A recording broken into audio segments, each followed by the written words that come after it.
Hello, and welcome to another 15 Minutes of Fame. I'm Ralph Ann Forrest, aka the Confidence Coach, and for 30 years, I've helped women just like you show up looking and feeling their absolute best. And today, we're going to continue on our Pageant Queen series. I'm here with the very, very lovely Rebecca Breedlove-Berry, and it's so cool because I've known Rebecca for a couple of years, and we have flirted and entertained the thought of, her going into pageants. I just, always thought that she'd be a natural, and she is. So now it's so awesome because she is the reigning Ms. Voluptuous Virginia.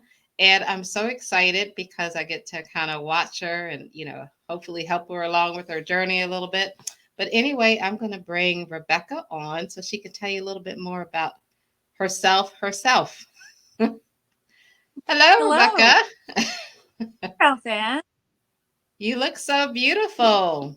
Oh, thank you. Thank you. I have an amazing esthetician who takes such good care of my skin. Oh, good. It actually shows that your skin, not that you have an amazing esthetician, but your skin definitely looks very radiant. And, just thank you again. Thank you for doing this. I know that sometimes your friends and your family and the people that are closest to you can also be the ones who kind of take you for granted. So I never want to assume that your answer will be yes.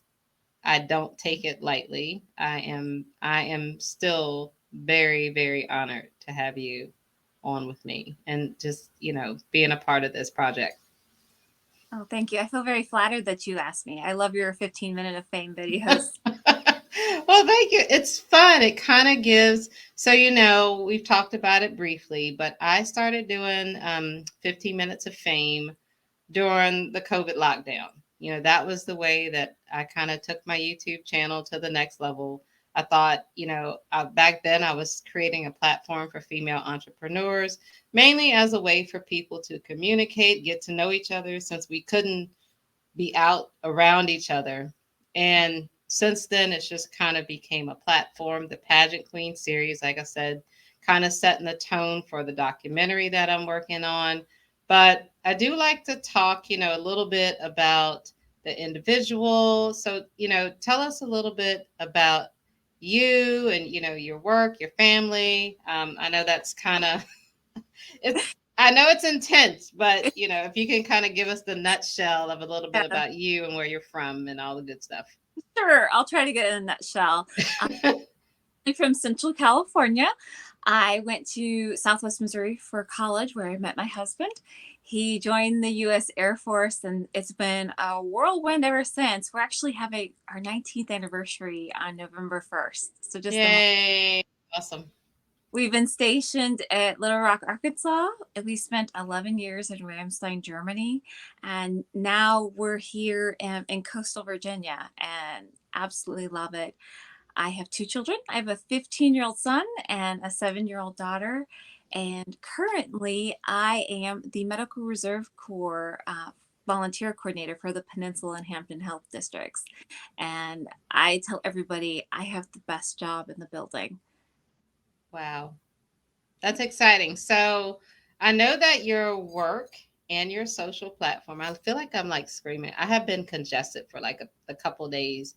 And now that I have my earbuds in, I swear my ears are like stopped up.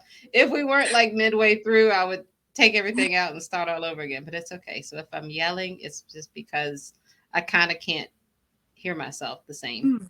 I think you sound But okay, good. Well, good. Okay, well, good. So I know that your platform and your work, I feel like maybe they intertwine a little bit. So if you would tell everybody just a little bit about your social platform, in the pageant world, and then a little bit maybe of how that kind of correlates or intertwines with your work. Yep, actually, they intertwine a lot. My job, I'm the volunteer coordinator. We have over 1,000 deployable volunteers, and my platform is empowerment through volunteering. So it Nice. coincides perfectly. I get to learn so much as I study for my platform, and I do my normal day to day work or even week to week work. I see daily how empowering volunteering is and the improvement in the quality of life that you have as a person, as a volunteer, and the direct Mm, impact your volunteer hours have on your community. wow, that's awesome. And I just want to say, I think a lot of times because we know of volunteerism and what we believe it is, but since I've been talking to you, and I used to pride myself in being a volunteer, and back when I was Miss Virginia, like for spokesperson for the Walk for Diabetes and just all these different things. But it's deeper than that. And I think when I talk to you and I'm like hearing all these different things, it just kind of it opened up my eyes a little bit that volunteerism isn't exactly traditionally what we've seen it to be. It's not just those organizations and charities and things that we've just seen and are so familiar with. So tell me a little bit about how you feel like maybe like your position at your work Mhm. is a little different from maybe some of the traditionals. I don't want to say any names because I don't want it to sound like I'm downgrading Oh, anyone, but just I know that when you talk about it in your sense of your job, it kind of has a different there's a little different spin to it. So tell me a little bit more about how your work is a little different from what we normally hear. it is a little bit different. We do fall under the branch of Virginia Department of Health, and our volunteers, especially lately, have been really supporting the local health departments. We've got a lot of vacancies, and those employees fill in. If we have any kind of emergency response here locally, our volunteers will respond. So say, we're expecting some flooding tomorrow. So we're keeping a close eye on that because if we have to set up a shelter, our volunteers will go in and set up the medical end of. Hmm. And when I say we have 1,000 deployable volunteers, about half of those people are general support. They do not have any medical training at all, but Wow. we need them. Who checks in the patients as they come into these clinics? Who directs traffic? I mean, there's just so many things that are involved. And like my little slogan is, if you have a heart to volunteer, we have a place for you. And what's so great about my job is I've been kind of been able to create some of those opportunities. Mm, We have quite a few college students up in Williamsburg who can't necessarily drive down to the health department where I am. So they've been doing virtual opportunities with me. I needed a flight. wow. I didn't have time. And so I sent out an alert within 5 minutes. I had the college students saying, "Hey, give me access to the account. I'll have it done." And it was the most beautiful flyer ever. So Wow. it's so much more than maybe ringing a bell outside of a store on the holidays. There's Hmm. this physical, I'm here to help. And there's also that I can sit at my computer and contribute. Wow.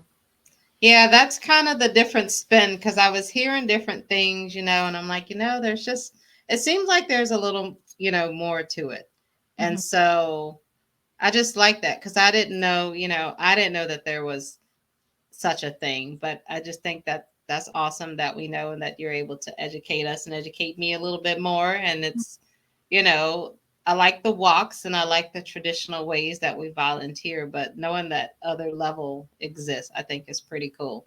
So Mhm. now we are going to kind of fast forward like so you in pageantry. So one thing that I wanted to do on this platform is I wanted to give people like a different perspective on pageant queens, not necessarily being beauty pageants or beauty queens, which that's part of the fun. I feel like it's the little girl in us that love to play dress up at some point. Mhm. And so like tell me a little bit about your why pageants. Like, you know, what about it, besides, and I don't want to put words in your mouth because playing dress up maybe isn't everybody's, thing, but I think it's a fun thing. So like, yeah, so tell me a little bit like why pageants? Well, I always dreamed of being in a pageant. And I was a teenage girl in the 90s in Central California, and I did not look like all of the young ladies in pageants, and there really wasn't a place for me. So I never tried. I never even thought that I could. And life carried on, and I always watched pageants on television, or I would run into people who were involved in pageantry as teenagers or early 20s, and there was always that little bit of envy, like, oh, I wish there was a place for me. um, I feel beautiful, I have something to say, I have something to stand for. I just think that a pageant would be perfect for me. And life carried on. I went, we lived in Germany, and then we came here, and um, I met you, and you were in your experience, and I said, I shared with you how I'd always dreamed of being in a pageant, and you going into the USOA program really inspired me. And speaking with lovely Miss Richmond, Ariana, just inspired me. So I did some research, and then I came across, I kept coming back to Miss Voluptuous Pageants International and their platform, and how they're not just looking for beautiful women to wear their crowns. There's so much more. It's about empowerment and leadership. Mhm. Everything they stand for just fell into place. It was like, this is for me. This is an organization that I can proudly wear on my shoulder. Yes.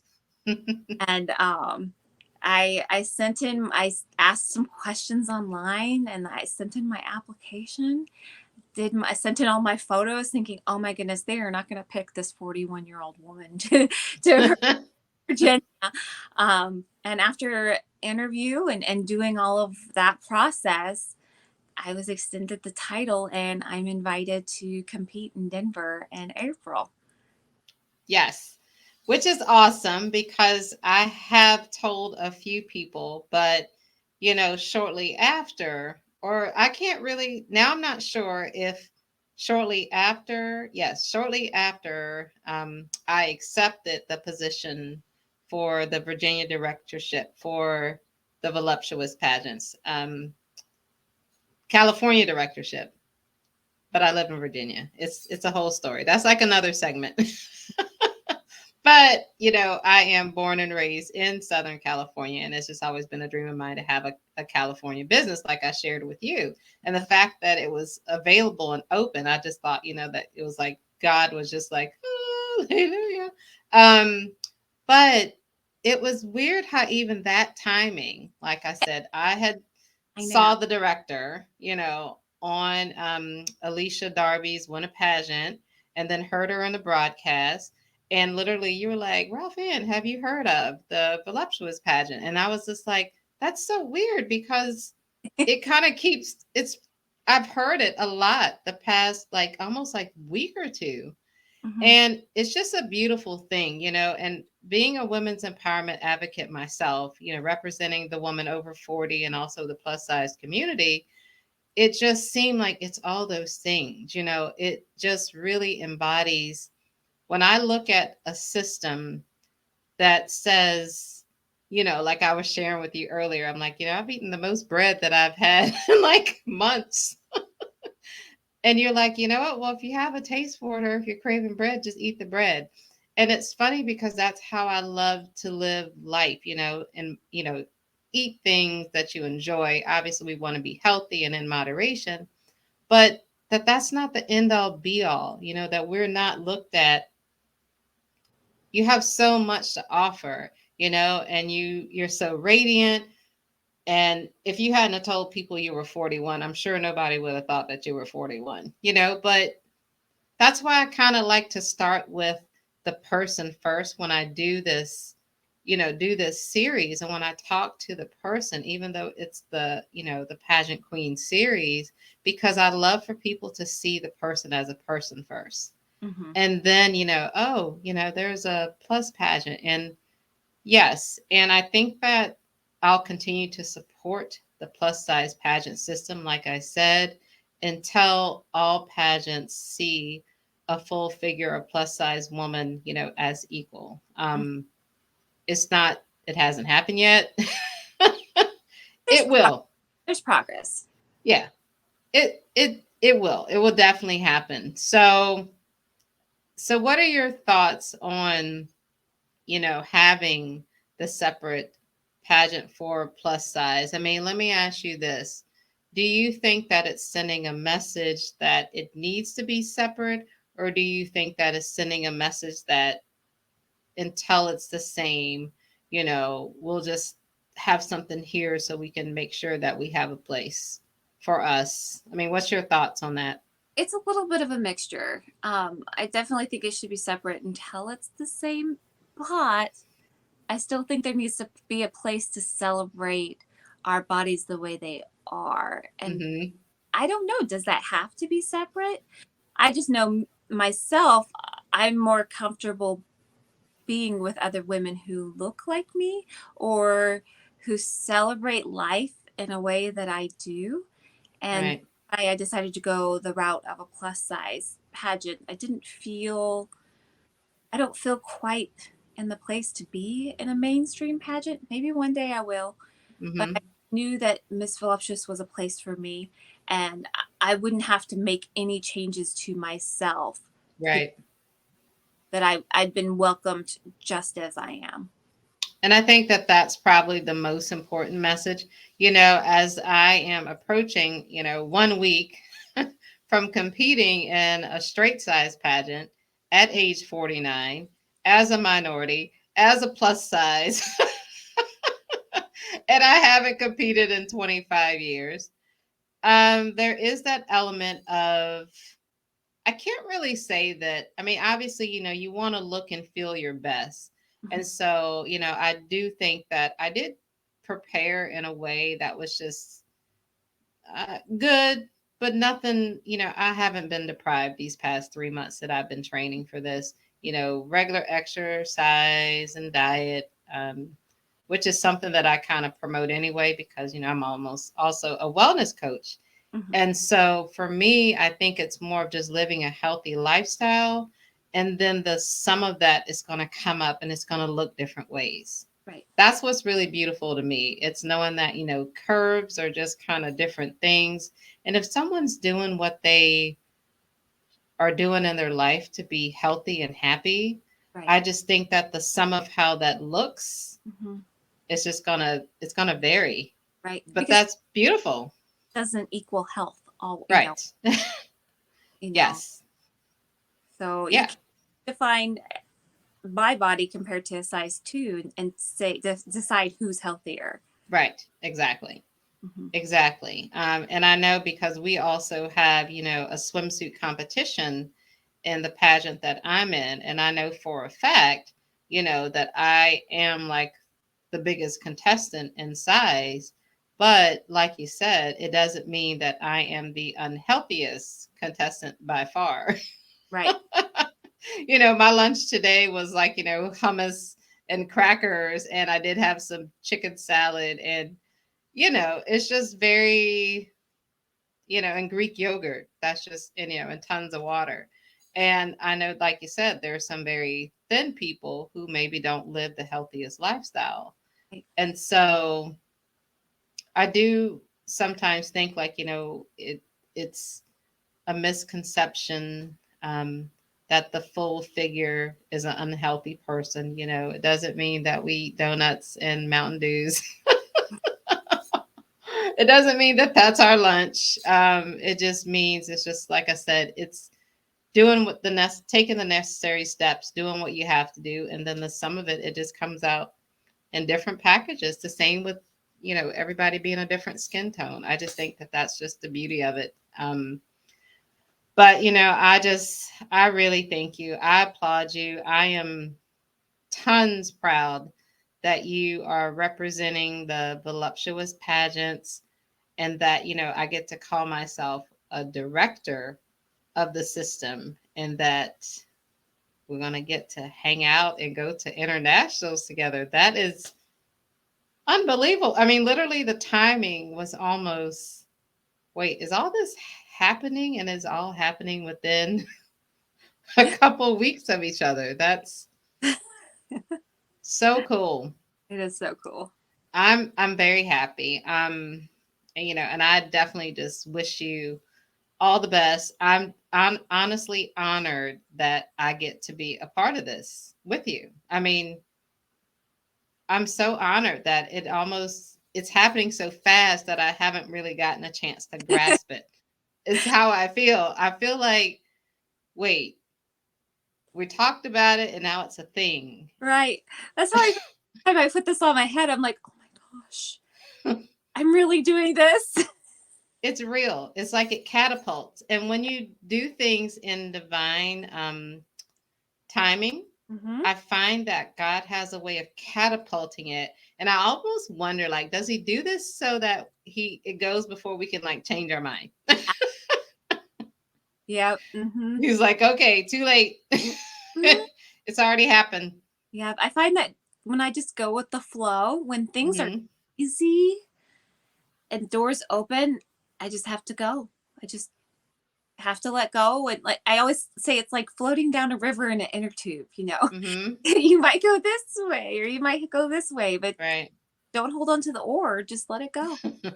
Yeah. And there's definitely a natural rhythm. I like that. That's like one of my favorite sayings is going with the flow. It's cliche, but it's so true. It's so true. I mean, it's just so true. So, anyway, I just wanted to thank you again for joining me. And this has been so cool. And, like I said, I'm just 100%, want to be like your biggest cheerleader, like you've been for me. I don't want to make this about me. I just wanted to thank you for being so supportive in all the things. And, we'll get to we'll have a different conversation the next time. This will be so cool to just sit around like, okay, like a year from now and just talk about like what happened from all this. Well, right back at you, Ralph. And everything you said is the exact way I feel towards you. Oh, that's wonderful. Well, thank you so much again for joining me. Thank all of you for tuning in, and I'll have all of Rebecca's information in the show notes so that you can follow her on her journey, learn more about the Voluptuous pageant, and just, as always, here's to you becoming the best version of you.